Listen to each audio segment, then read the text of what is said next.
Hi students, all of you.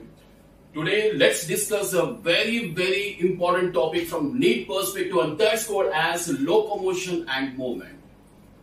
Before discussion of the actual topic, let's define what is a movement and what is a locomotion. Movement means the movement of any organelle or organ. The movement, I'm moving the hand, that is a movement. Okay, I'm moving the hand. So what is a movement now? Movement means change in the position. Change in the position is called as movement. For example, this is a structure, hand. I'm moving here, changing the position, changing the position, changing the position. So the movement is nothing but change in the position of the body parts of the body is called as movement. Next one is locomotion. Change in the place of the body. Here position, here place. That is displacement. Displacement of the body part or body is called as locomotion here. I am moving here. This is not locomotion. Just I am moving here. And there is a change in the position. That's called as movement. The change in the position is called as movement. But change in the place. For example, I am standing here. I am moving here from one place to the other place. Moving from one place to the other place. This is called as the locomotion. That is change in the place. From left side to the right side, or right side to the middle side, or left side. That is change in the place is called as locomotion. And that is nothing but displacement. So the locomotion must be having the movement. Without movement, there is no locomotion. Without movement, there is no locomotion. Because, see here, I am moving here. That is one place to another place. So, locomotion is nothing but movement. Without movement, there is no locomotion. So, what's the conclusion now? All locomotions are movements. All locomotions are movements. That's the first point. The second point is all movements are not locomotions. Make a note there, all of you. All locomotions are movements, because the locomotion means change in the place of the body from one place to the place. That's why the movement must be there in the locomotion. All locomotions are movements, but all movements are not locomotion. See here, I am just moving here, but I am not moving from one place to the other place. It's a just movement. It's not a locomotion. But this is a locomotion, but locomotion must be having the movements. That's why what are the conclusions here? All locomotions are movement, but all movements are not locomotions. So that's an amazing topic of NCERT called as locomotion and movement here. Okay, students? All of you know, make a note there, all of you. Take a screenshot. Take a screenshot of this one.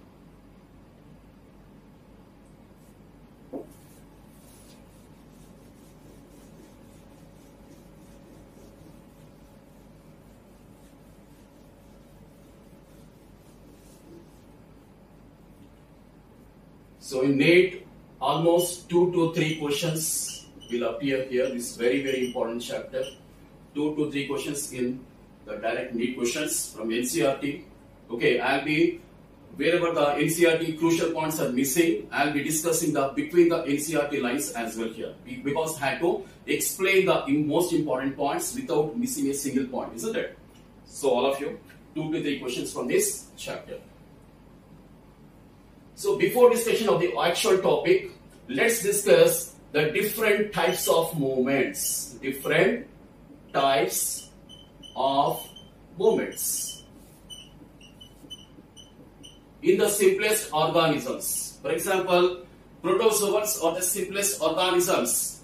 They're unicellular or acellular. Only single cell is there. The single cell itself is a total organism. There is no second cell, only one cell is there. So they have the acellular body. For example, you take protozoans. and they exhibit the different types of movements. What are they? First of all, let's discuss the amoeboid movement. Amoeboid movement. The amoeboid movement is exhibited by the simplest organism called amoeba. Amoeba. It's a protozoan now. So amoeba has an irregular body. There is no regular shape for this organism, tiny organism. Okay. So this is simplistic. Here the intention is not to explain the structure of amoeba. What is the amoeboid movement, isn't it? So this is a cytoplasm. Okay. And here is a nucleus. The living matter is called as protoplasm here. And amoeba streams the cytoplasm or protoplasm called as streaming of protoplasm or cytoplasm. Protoplasm or cytoplasm streaming. What is streaming here? The fluid matter which is present in the cytoplasm. It moves. The fluid matter which is present in the cytoplasm, it moves in one direction so that it forms a foot-like structure called as pseudopodia. Pseudopodia. Pseudopodium is the singular one. Pseudopodia is more than one. So amoeba tends to move in this direction because the pseudopodia is formed in this direction here. Okay, if the pseudopodia is formed here, for example, amoeba moves in this direction here. On the other hand, if the pseudopodia is formed here, amoeba moves in this direction. So wherever the pseudopodia is formed, amoeba tends to move in that direction. This pseudopodia is a temporary structure. It's not a permanent structure. It is no doubt it's a locomotor structure by which amoeba is moving in a particular direction, but it's a temporary structure, and the amoeba moves in the direction of formation of pseudopodia. In the direction of the formation of the pseudopodia here. And this is called as the amoeboid movement exhibited by simplest organism called amoeba. Okay, students. And the pseudopodia is formed by the streaming of protoplasm. Okay, students. That's about the amoeboid movement. Next one, let's discuss the next one called as euglenoid.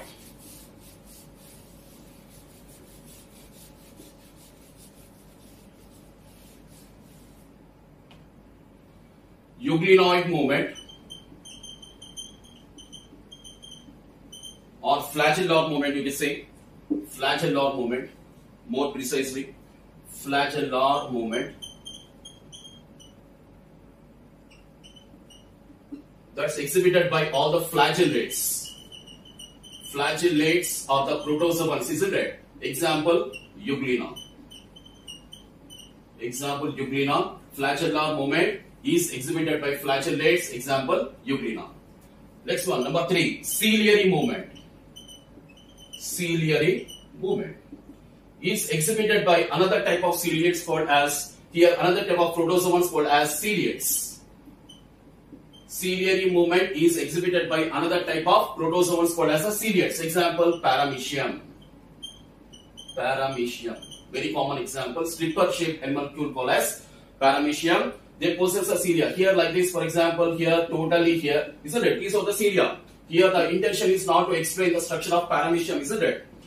It's a simplest introduction to the locomotion and movement. Okay, given in NCERT. That's what I explained here. The ciliary movement is exhibited by protozoans called as ciliates. Example, paramecium. The cilia are the hair-like structures present throughout the body in the case of paramecium, which helps in the movement of the ciliate called as paramecium in the water here. Not only that, in the case of paramecium, the cilia also helps in the collection of food. So in the case of paramecium and other ciliates, these ciliates are moving by the help of cilia. That is, the cilia helps not only in the movement and locomotion, but also food collection through the cytopharynx. So the locomotory structure in certain cases helps not only in the movement and locomotion, but also some other food collection and other activities. Not only this one, you take even hydra. In the case of hydra, the cnidarian, it contains the tentacles. The tentacles helps in the movement of or the locomotion of hydra. Tentacles helps in the movement and locomotion of hydra. Not only that, the tentacles also helps in the process of collection of food. Collection of food, the tentacles are helping hydra. So we can say that these locomotory structures help not only in the locomotion but also some other activities like food collection. So we can't totally separate the movement and locomotion. Movement and locomotion. That's why this is locomotion and movement are clubbed together and explained in NCERT Bachcho. Okay students, so this is an introduction of this topic. Let's discuss the other aspects.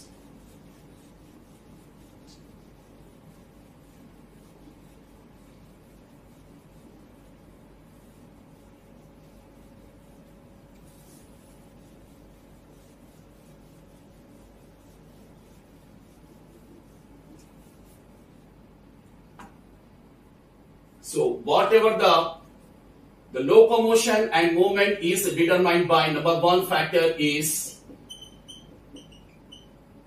habitat. Habitat is determining the type of locomotion and movement of a particular organism here.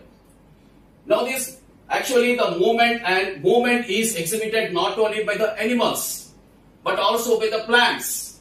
Movement is a characteristic of the living organisms. Movement is a characteristic of the living organisms.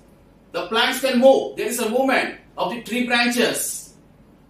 Okay, and there is a movement for the and locomotion for the animals. That is, plants cannot be changing in the place. Is it possible that neem tree is there in front of your home and the next day it's present in neighbor's home, in front of neighbor's home? Is it possible? It's not possible, because even though the plants can move, they cannot change in their place from one place to that place. It's not possible. That is, locomotion is not possible in the plants. Only the movement is possible in the plants. Whereas in the animals, both the locomotion and movement are possible here. And these factors which determine the type of locomotion and movement, the primary factor is the habitat. Habitat is determining the locomotion and movement of a particular animal. Number two, the mode of living or manner of living. Mode of living or manner of living here. Okay. Habitat. What is habitat? The living place of an animal is called as habitat here, because we are discussing with respect to the animals, isn't it? That's why I am discussing here. The living place of an animal or organism is called as habitat. And this one is mode or manner of living. What is, for example, you take fish. Water is a habitat. They have got which one? Fins to swim. Swimming is a type of locomotion. That is, the locomotion of the fish is determined by which one? Habitat. That is water. That is why during the course of evolution, the fish has got which one? The fins.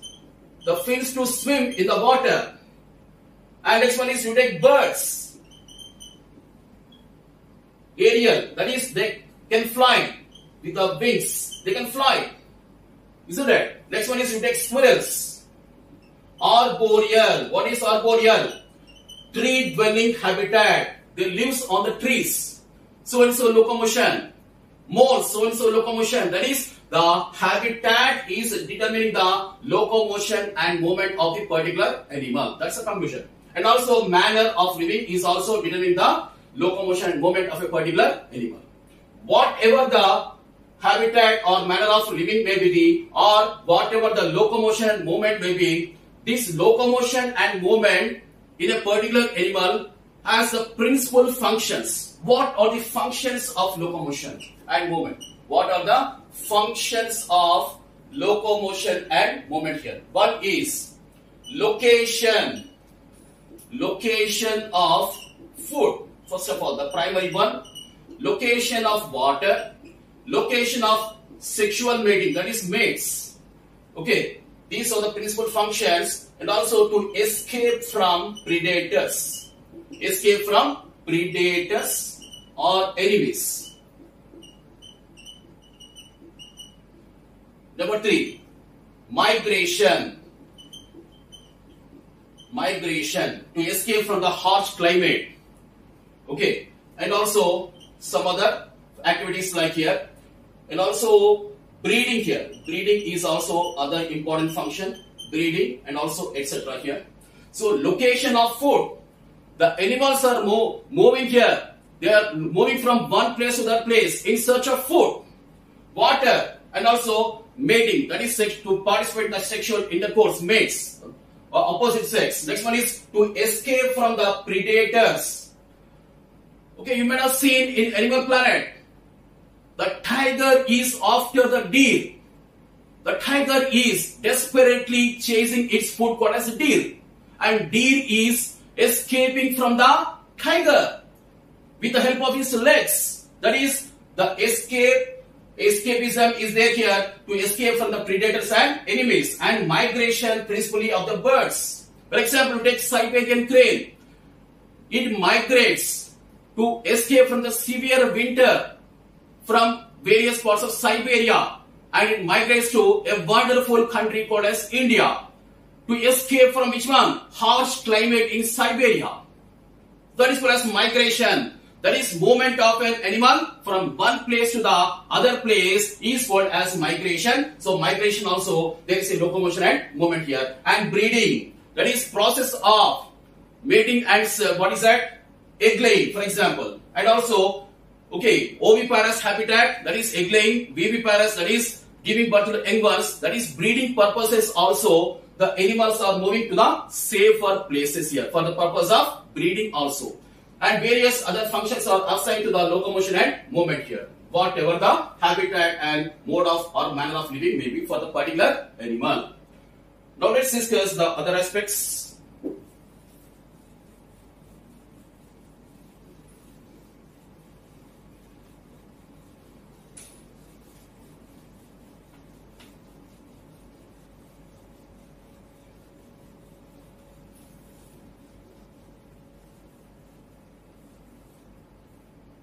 Okay, just now I told you that you might have watched Animal Planet.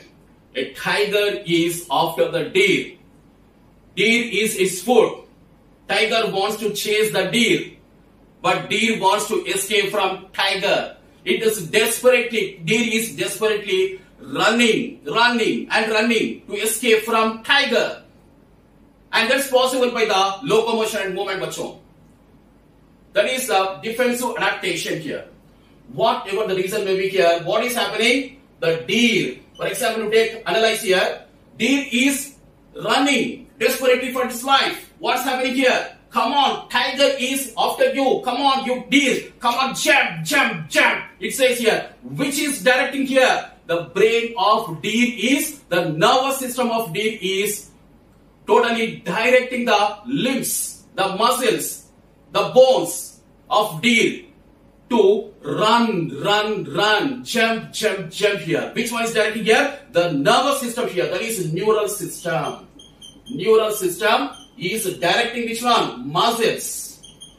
That is for the muscle contraction. Muscle contraction is happening. This is sent to which one? Bones, that is skeletal system. Skeletal system. And here muscles means muscular system. Muscular system. The neural system is directing the musculoskeletal system here, and it's a musculoskeletal system of the deer which is actually jumping and running desperately for its life here. That is, the neural system is controlling which one? Musculoskeletal system. That is, under locomotion and movement, we shall be discussing which one now? The musculoskeletal system. Musculoskeletal system. Musculoskeletal system. That would be discussed in the future lectures of locomotion and movement under different series here. The neural system is controlling which one? Musculoskeletal system, and the musculoskeletal system is together coordinating. Example, take deer. The deer wants to run and coordinated which one? Muscular system. Muscle contraction is occurring and the force is sent to which one? The skeletal system, and the joints are moving, jumping here, together coordinated here. That's why it's called as the musculoskeletal system here. Okay, what's all of you? But before discussion of this human musculoskeletal system, let's have a brief glance of the different types of movements in the human body. Because the principal target of NCERT is to explain the human musculoskeletal system under the locomotion and movement. Okay, but before discussion, let's have a brief glance of the different types of movements exhibited by the cells in the human body. With respect to the amoeboid movement, flagellar movement, and the ciliary movement here. A brief glance.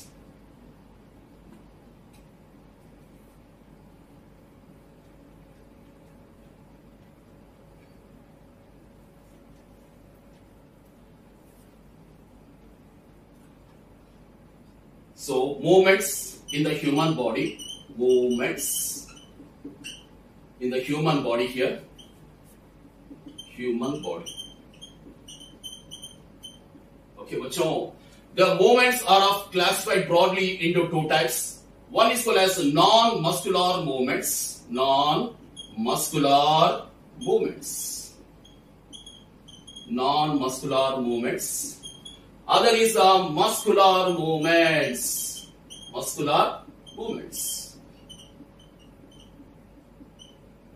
The muscular movements, as the name indicates, exhibited by the muscles.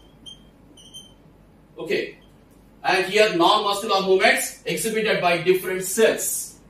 Under this one, we'll be discussing the, first of all, amoeboid movements. Number one.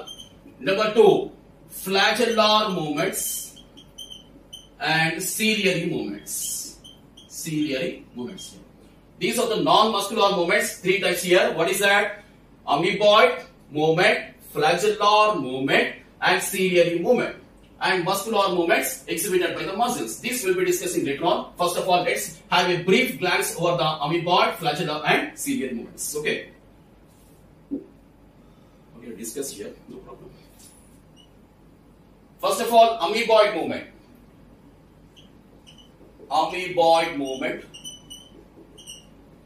Because AC is not coming into this direction, only that direction is coming here. That's why if I come here, severe sweat. So, amoeboid movement exhibited by amoeboid cells. Amoeboid cells present in the human body.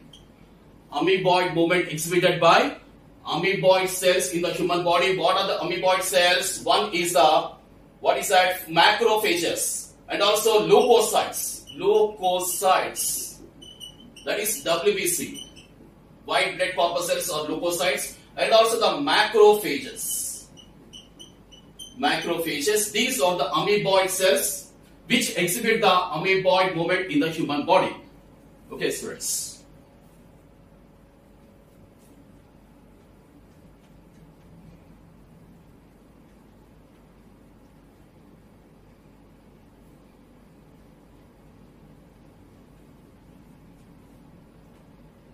So, amoeboid movement exhibited by amoeboid cells. What are the amoeboid cells? One is a leukocyte, other is a macrophages here. Leukocytes are nothing but WBCs here.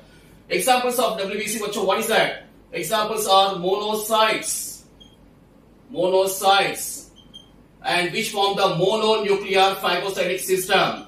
In the earlier bioprep videos already explained what is mononuclear phagocytic system. Please, I'll be throwing the link in the description box. Kindly go to this lecture. Okay. So leukocytes, WBC example, monocytes, and also neutrophils, and other leukocytes are the examples of amoeboid cells which exhibit the amoeboid movement. And also the macrophages. Macrophages means the monocyte which is very larger. And amoeboid in shape, that is called as a macrophage. These exhibit the amoeboid movement. What is the mode of function? What is the significance? Let's discuss now. Example, you take a certain amoeboid cell. Example, this is the monocyte. monocyte.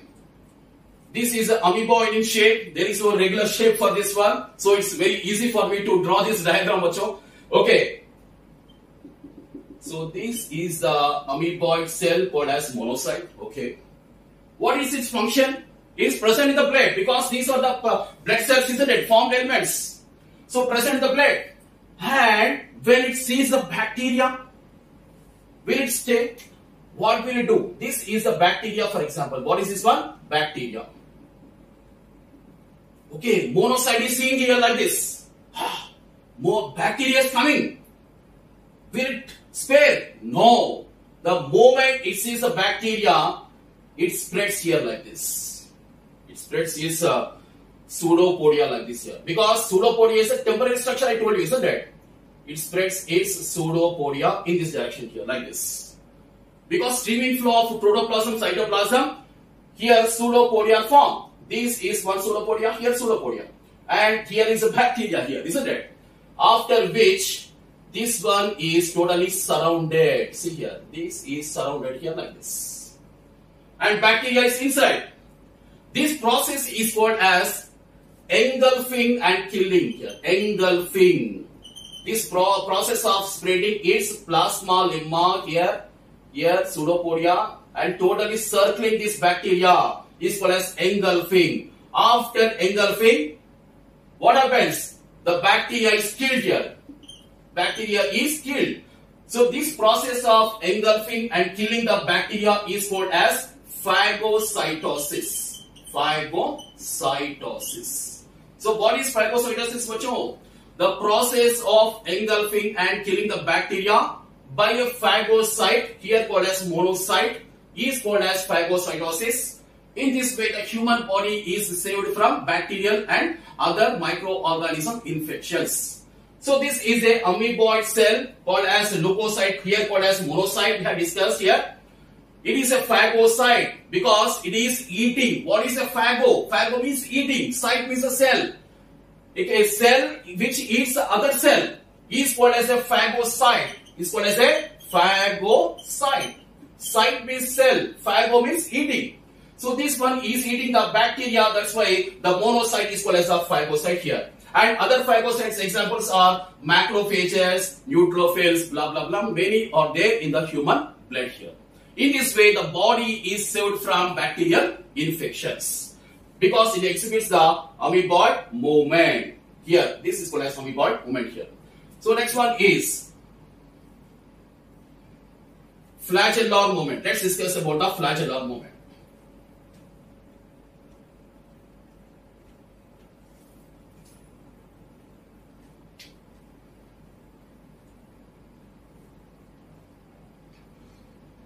Okay, flagellar movement is exhibited, for example, contains a sperm, human sperm. Human sperm, when it's present in vagina, it has to travel towards the fallopian tube, ampulla isthmus junction of the fallopian tube, where the ovum is waiting.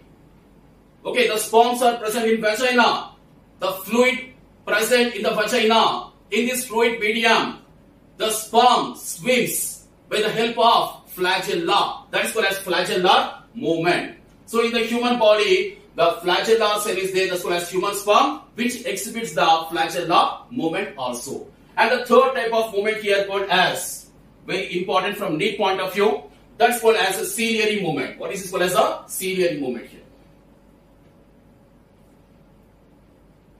The third type of movement is called as a ciliary movement.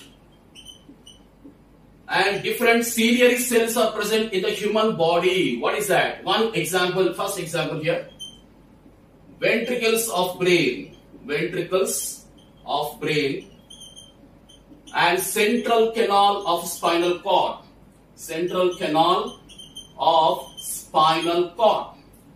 You have to remember that cilia are present in the hollow structures, empty structures. The cilia are present in the hollow structures. The ventricles of brain means the cavities of brain. I have explained under the bioprep videos under the tissues. Kindly watch this video. I'll be throwing this link in the description box later on here. Okay, students. So ventricles of brain means the brain cavities, the empty spaces here. And next one is a central canal of spinal cord means the cavity of the spinal cord. These are enclosed here. For example, this is a ventricle. It is lined by the specialized cells called as ependyma. What is the cell called as a ependymal cells? Ependymal cells. Ependymal cells. The ependymal cells are having the cilia. They contain which one? Cilia. These are the cilia, for example. These are the cilia. What is the function of cilia means? Cilia of ependymal cells means there is a common fluid which is flowing here called as cerebrospinal fluid, CSF.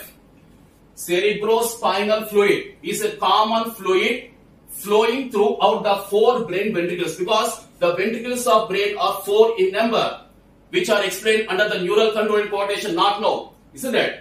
So the CSF, cerebrospinal fluid, is a common fluid flowing throughout the 4 ventricles of brain and also the cavity of the spinal cord called as central canal of the spinal cord. That's why it's called as cerebrospinal fluid. Okay, this fluid is flowing here. It's very important because it acts as a shock absorber. Shock absorber, very important. Shock absorber of the nervous system is a cerebrospinal fluid. Okay, it saves the brain from mechanical injuries. It breaks the central nervous system from mechanical injuries and acts as a shock absorber. That's why the CSF fluid is flowing throughout the 4 brain ventricles and the central canal of the spinal cord. Why it's moving now? The fluid is moving throughout the brain ventricles and central canal spinal cord. The movement of CSF is possible because of the cilia present in the ependymal cells. Because of the cilia present in the ependymal cells. The appendix, for example, this is a cilia. It beats the fluid so that there is a movement of the fluid. Just like we row the boat with the help of this oar. When there is a movement of water, the boat is going forward. The same way here, because of the movement of cilia, beating of the cilia in this fluid, the fluid is moving forward. In this way, throughout the 4 brain ventricles and central canal spinal cord, there is a common fluid called as CSF here. Okay, students, very much showing. That is the importance of this cilia present in the ependymal cells here. Okay, students. So next one.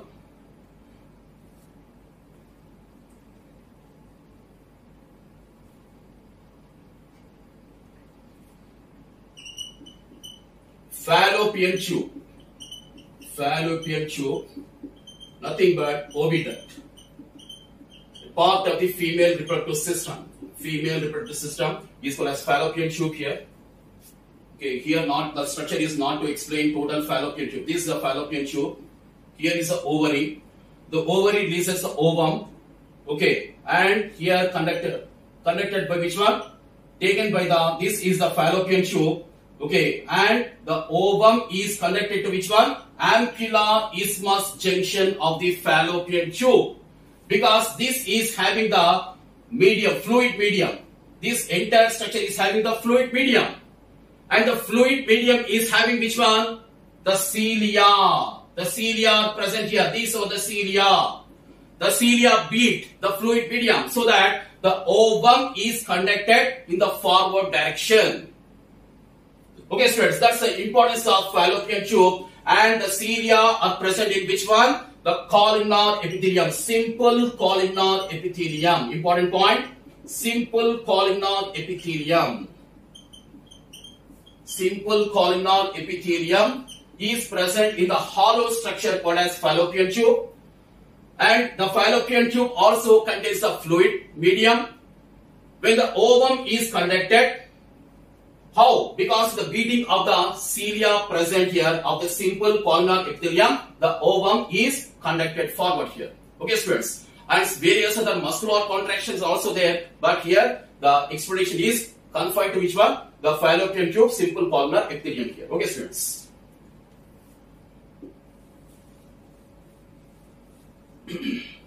And the third one is the respiratory tract. Respiratory tracts.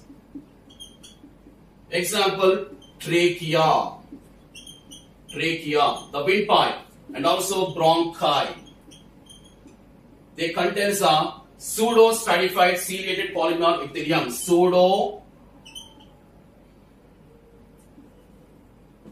Pseudo-stratified ciliated columnar epithelium. Ciliated columnar epithelium. Okay, that is this epithelium. For example, you take cilia structure.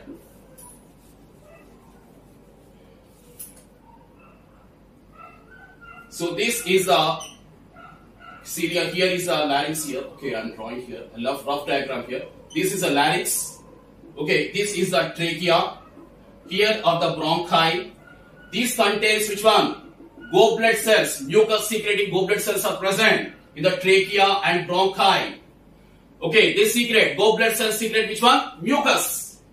And if we inhale, when we inhale the oxygen air, it may be containing some dust particles, bacteria, isn't it? But what happens now? The mucus secreting goblet cells which secrete the mucus, okay, and these dust particles and bacteria are entrapped in the mucus. And by the beating, lashing movement of cilia, because this epithelium here, which epithelium is present? Pseudo-stratified ciliated columnar epithelium is present in the trachea. This is a trachea, and these are the bronchi, primary bronchi, isn't it? Primary bronchi. This bronchi also contains the mucus because it's secreted by which one? Goblet cells. When we inhale air, it may be containing some bacteria, microorganisms, and also dust particles which are entrapped in the mucus.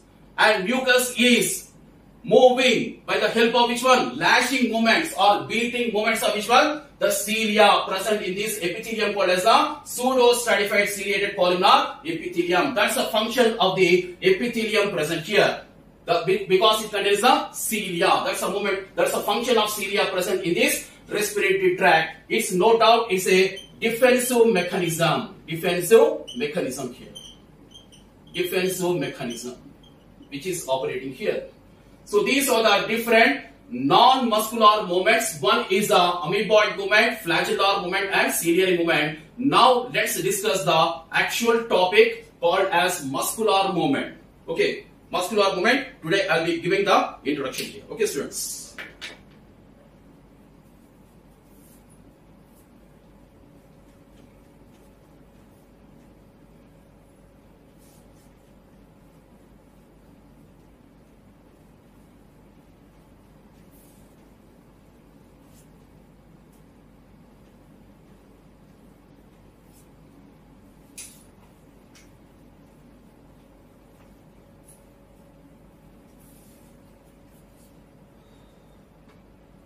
So till now we have been discussing the non-muscular movements, bachcho. Now let's discuss the muscular movements. Muscular movements are exhibited by the muscles here. Muscles. The muscles, what is study of muscles called as myology? Make a note there. Study of muscles, myology. Myology. Muscles form roughly 40 to 50% of the weight of human being.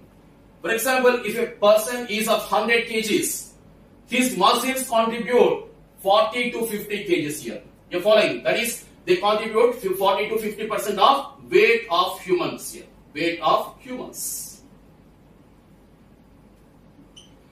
Okay, students, muscular weight is more. And next one is the muscles. There are as many as 640 muscles are present in the human body. Roughly around 640 muscles are present in the human body. Study of muscles, myology. This is the weight of human beings, and total number of muscles are 640 muscles here. And these muscles have got the fundamental properties here. Fundamental properties.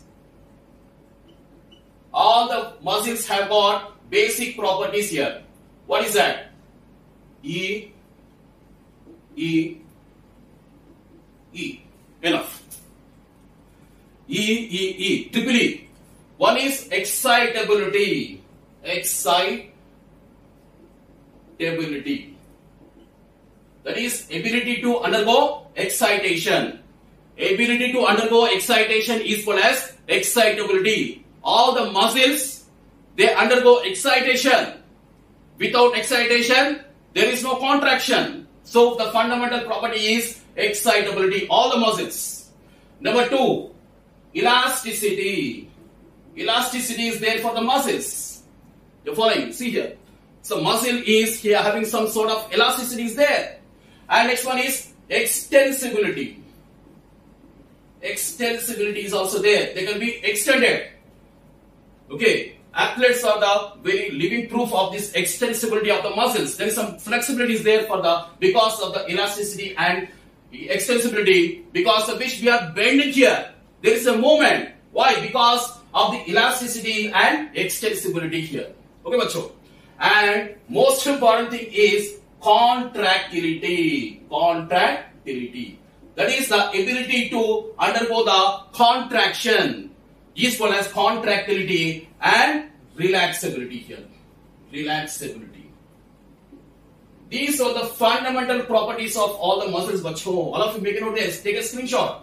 Excitability, elasticity, extensibility, contractility and relaxability. This is very easy, isn't it? E, E and E. Then C comes. After contraction, you know the relaxation. These are the fundamental properties of the muscles. That's it, puzzle. Okay, students. And the types of muscles, let's discuss the types of muscles here.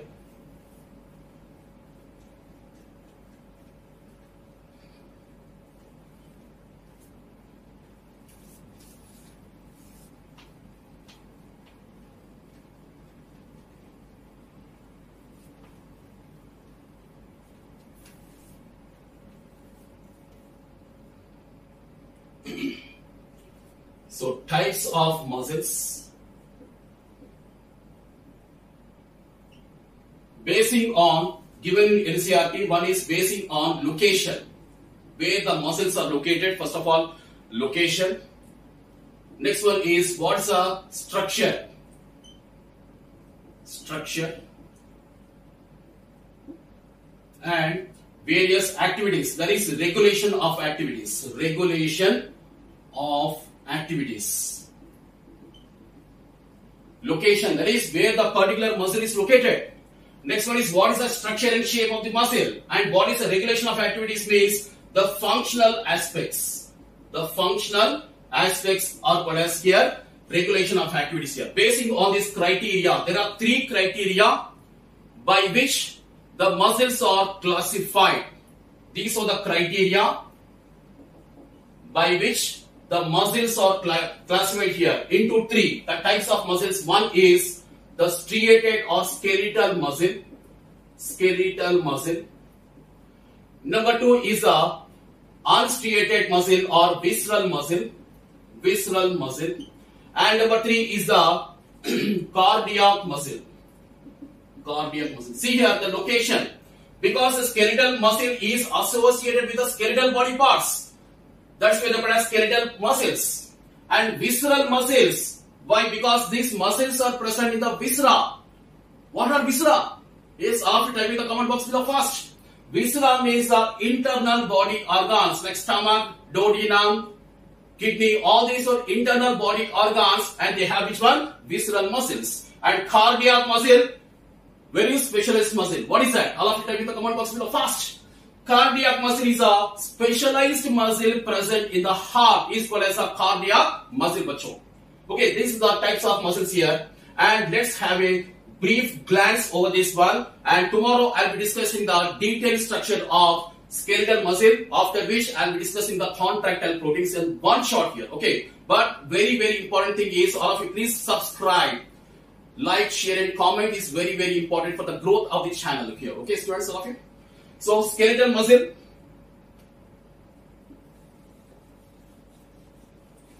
as the name indicates, is present associated with the skeletal body parts. Tomorrow I'll be explaining in the next lecture, video lecture, I'll be explaining okay what the detailed structure, ultra structure of skeletal muscle, but it's only a glance today, only a glance. Okay, because these skeletal muscles are associated with the skeletal body parts. That's why they're called as skeletal muscles, and they are voluntary in action. Conscious control of man. I am teaching, you are listening. That is conscious activity, voluntary activity, bachcho. And which muscle is operating? I am speaking now. There is a movement of my jaw muscles, tongue muscles. I am moving my head, hands. That is a voluntary action. And wherever the voluntary action is involved, the skeletal muscle is involved. That's why the skeletal muscle is also called as a voluntary muscle. Skeletal muscle or voluntary muscle. And which nervous system is operating here? Somatic nervous system or neural system. Somatic neural system is operating here, which controls all the voluntary activities of the human being. I am teaching. Which nervous system is operating now? Somatic neural system is directing my voluntary muscles here, tongue muscles, jaw muscles, my head muscles, my chin muscles, my hand muscles. All these are moving here. My eyelid muscles, all these are moving because of the activity of the somatic neural system. Getting my point, all of you students? And the muscles are derived from which one? All of you type in the comment box below. Muscles are derived from which dermal layer? Is it ectoderm, mesoderm or endoderm? All of you type in the comment box below fast. So these are voluntary muscles because they are voluntary in action, voluntary muscles.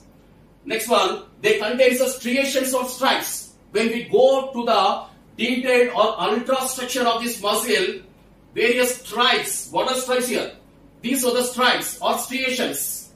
Okay, that's why this is called as a striated muscle or striped muscle. Striated muscle or striped muscle. So these are the other names of these muscles here, and tomorrow and the next lecture we will be discussing the detailed structure. Okay. Next type of muscle is the visceral muscle here. Next type of muscle is the visceral muscle.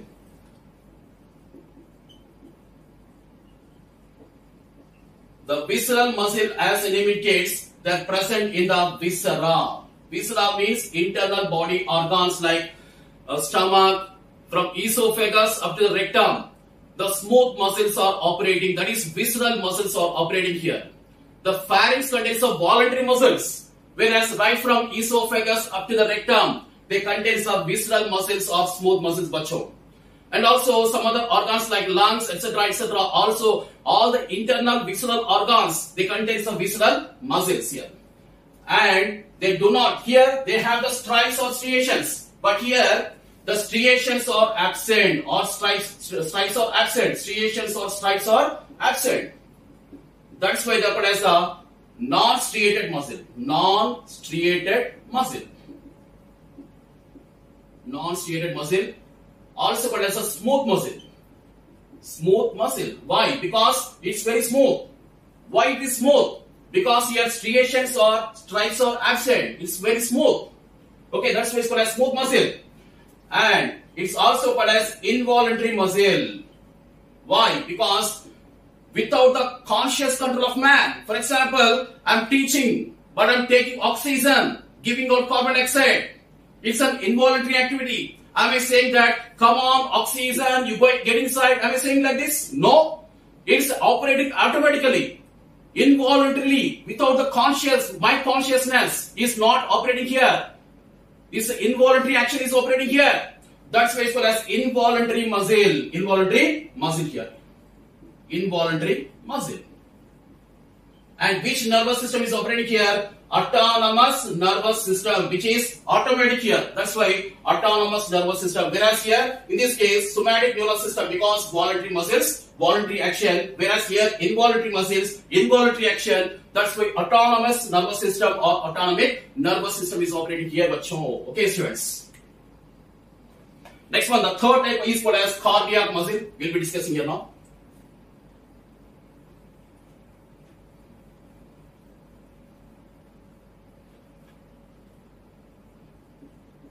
Cardiac muscle. The specialized muscle located only in the heart is called as cardiac muscle. It also has some striations. Striations or stripes are present. That is, structurally, the cardiac muscle is similar to which one? Skeletal muscle. Because skeletal muscle also has a stripes, striations. Here also, in the cardiac muscle also, the striations or stripes are present. That's why structurally the cardiac muscle is similar to which one? Skeletal muscle. But this one is involuntary in action. Cardiac muscle, loved up, loved up, loved up. Am I directing my heartbeat? Come on up, come on up. Am I saying like this? No. It's occurring involuntarily, man. Isn't it? That is involuntary action. Autonomic is here also. Automatic is happening here. That's why involuntary in function. Involuntary in function here. Involuntary function. Because it's involuntary function. Here also involuntary function now. Here autonomous nervous system. Here also autonomous nervous system is operating. In both the muscles, visceral and cardiac muscle, autonomous nervous system is operating. So what's the conclusion, bacho? In structure, the cardiac muscle is similar to skeletal muscle. Whereas in function, the cardiac muscle is similar to which one? Visceral muscle. That's why it's called as skeletal or voluntary, striated or strike involuntary muscle. Involuntary muscle. So what is a striated involuntary muscle? It's nothing but cardiac muscle. Why? Because it contains the striations. Stripes are present. That is why striated. But involuntary in action, just like a visceral muscle. That's why it's called as the cardiac muscle is called as a striated involuntary muscle. In the next video lecture, I'll be discussing the ultrastructure of this striated muscle. Bacho, all of you, keep liking, keep sharing, keep commenting. Please subscribe. God bless you all. Jai Hind.